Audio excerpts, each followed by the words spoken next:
Hi everyone, welcome you all to yet another video of my channel. Today video is from the subject operation management and the topic is related to network diagram in project management. As you all know, this is quite a critical and important topic, and to make you understand it easier, I have divided this topic into different parts, and today we are going to see part 2, rules for network construction.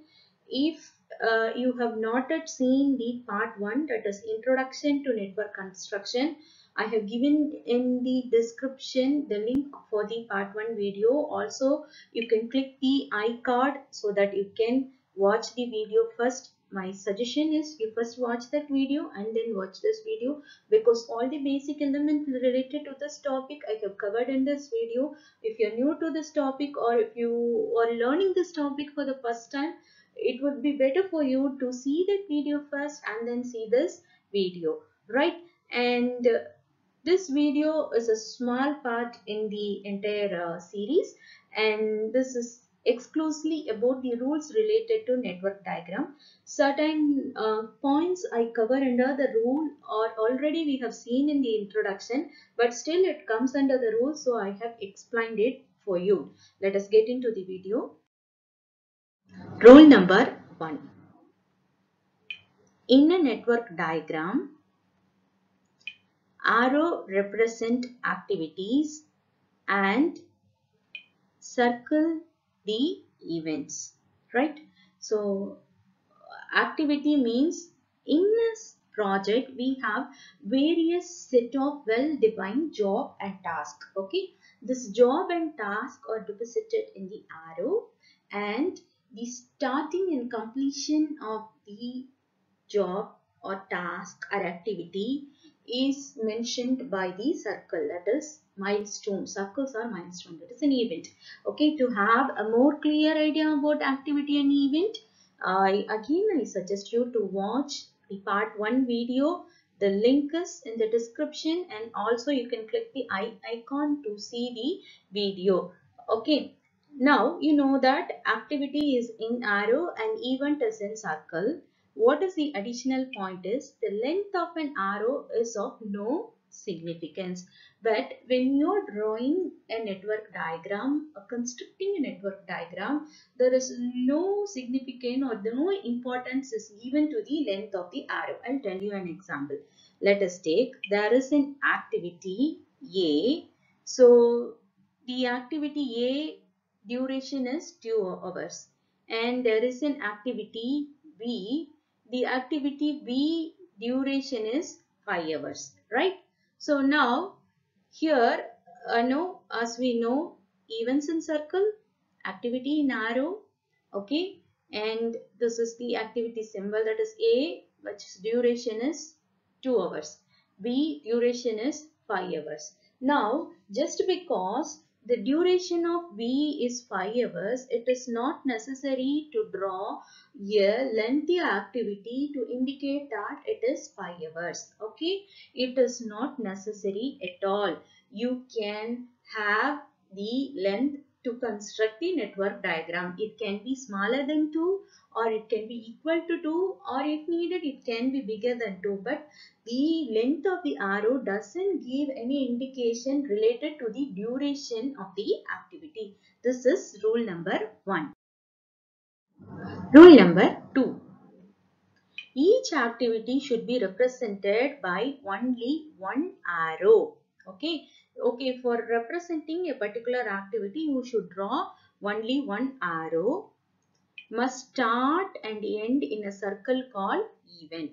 Okay, this arrow should not be idle or separate. This arrow should connect two circles, one circle for the starting and one circle for the ending.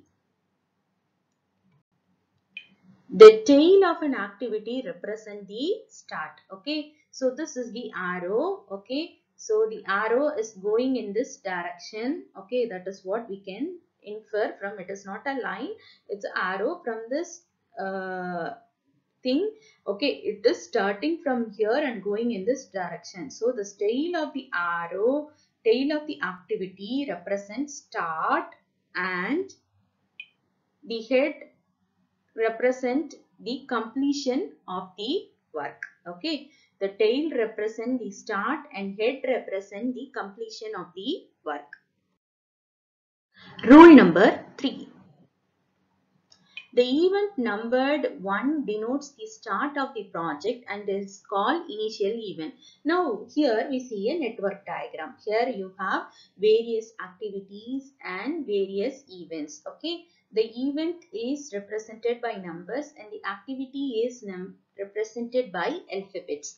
Now the event number 1, okay, it indicates that this is the initial event. Okay, this is the starting point for the entire project. Okay, this is the starting point for the activity A and this is the starting point for the entire project. All activity emerging or taking off from event 1 should not be preceded by any other activity or activities. Okay, sometimes if you see in a network, the table given for preparing the network diagram, you may have 1 or 2 activities doesn't have any predecessor, right? So what do? You draw that activity from 1. Okay, so all activity, you can have only one activity starting from the initial event, or you can have more than one activity starting from the initial event, but all that activity will not have, should not, okay, will not should not have any predecessor activity. Event carrying the highest number denotes the completion event. Okay, so here the highest number in the diagram is 7. Okay, so that event which is representing the highest number represent the completion event. It is completion for the activity F, completion for the activity G, and completion for the entire project.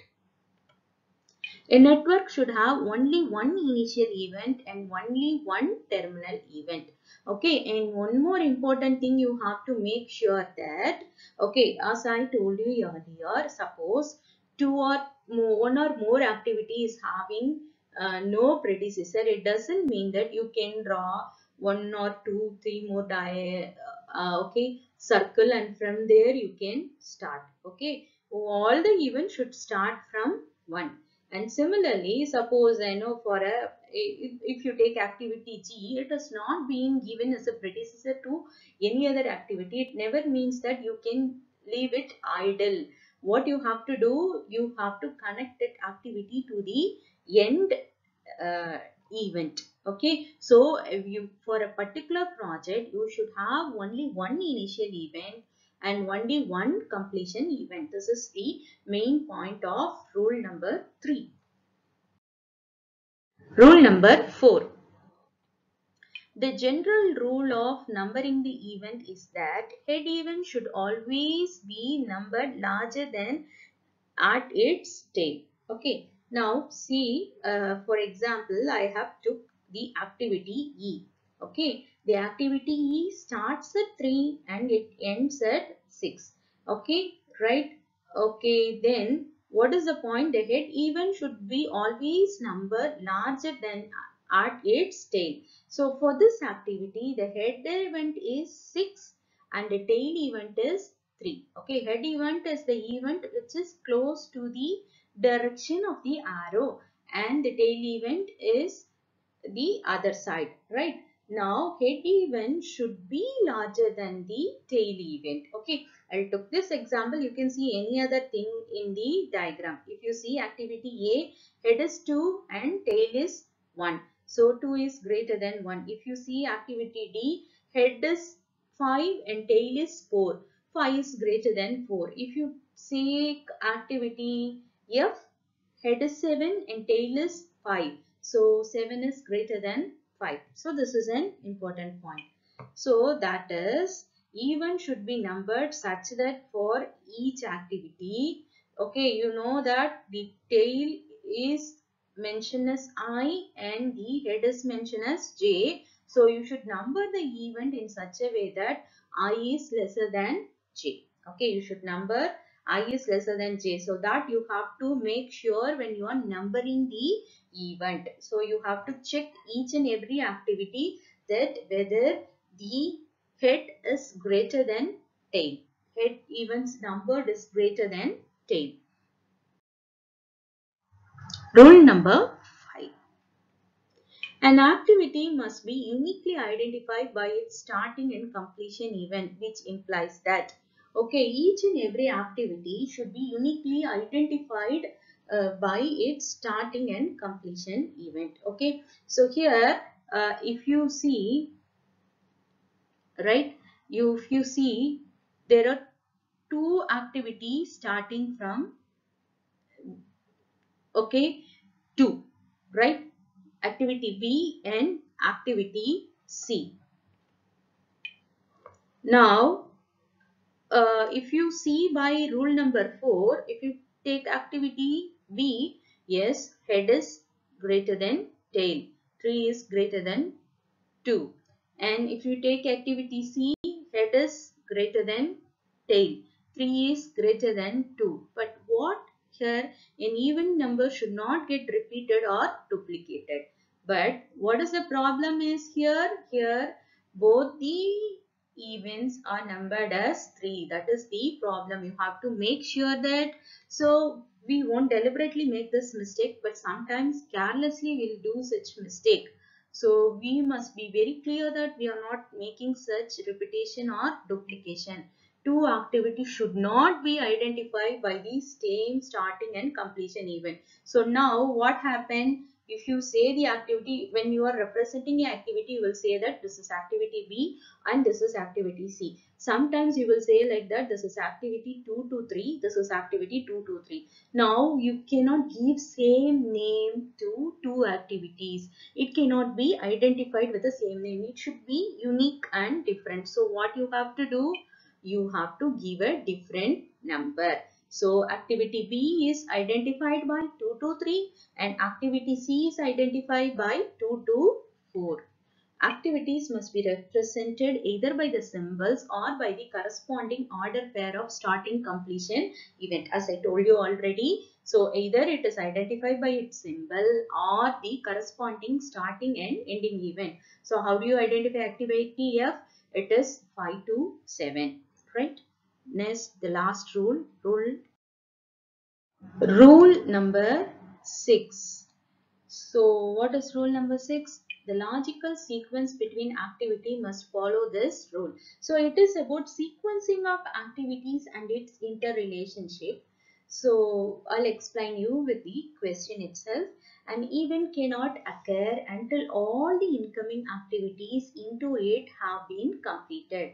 An event, okay, any event cannot occur until all the incoming activities into it have been completed. I'll explain you. So if you take this question, for A, no predecessor is there. That means A will start from the initial event 1 and it is ending at 2, right? For B, the predecessor is A. So at the place where A ends, you start B and it is ending at C. For C, 3. For C also the predecessor is A. So at the place where A ends, that is at 2, you're starting and you're drawing the C. What do you say? C. Okay. Here the ending point is 4. Now for B and C, both the activity, the predecessor is A. Right? Now here I have given this event number 3 in this event number 4. Okay, so now you may have a doubt, why not I give this event number 3 and this event number 4? What's wrong in it? Yes, according to all the other previous rule, it is okay, we can do it, right? But what is the problem? If you see activity D, you have two predecessor, both B and C, right? That means activity D have to wait till the activity B and C. Only when these two activities completed, you can start D, right? If you see E, it has only B as predecessor. Okay, it means that we need not wait for the completion of all the two activities. Once the activity B is over, immediately you can start E. That's why we are drawing a dummy, because suppose if you take B is for 2 hours and C is for 3 hours, we can, after the completion of B, suppose you take A is 4 hours. Okay, you are starting at 0 and you are working it for 4 hours. Now at the end of the 4 hours, you are starting activity B and activity C. So now 4 plus 2, 6 hours. At the end of the 6 hours, you can start E. But what about D? It has to wait till 7th hour, because C takes 3 hours for completion. Only after 7th hour, you can start D. Right? So in this case, D has to wait for the completion of both the activities, and E can be started immediately after the completion of B. So only we are drawing the dummy in this direction. Instead, you can also draw in this direction if you don't have any separate predecessor for, B is not acting as a separate predecessor for any other activity. So now, so this event 4 cannot occur until A, B, C is completed. That is what this pointers indicate. That is, an event cannot occur until all the incoming activities into it have been completed. We can also say this: an activity cannot start unless all preceding activity on which it depends have been completed. Now, this here the activity means this activity D. This activity cannot start until all the predecessor activity A, B and C is completed. Right? So, an event cannot occur, that is 6A, and an activity cannot start, that is 6B.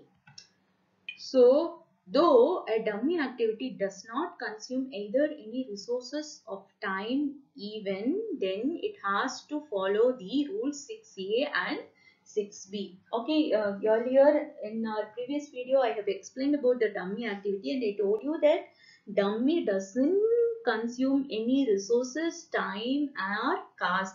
It is only drawn to represent the interrelationship or sequence in the network diagram. So as rule number 6 is related to the sequence in the network diagram, you have to make sure that, okay, you follow this rule A and B in drawing the dummy also, because sequencing is very important, right? Okay, that's all about the rules related to network diagram. Thank you. I hope so. This no exclusive video about rules will be useful for you. But when I started, I thought that it will be a simple video, will consume less time. But as I explained, the time has extended. Anyway, this video will be useful in the next video. We'll see a diagram, a full construction of a network diagram. I'll take a big problem to explain you so that you understand how to frame a network diagram based on this interaction and the rules. I also uploaded video related to management accounting.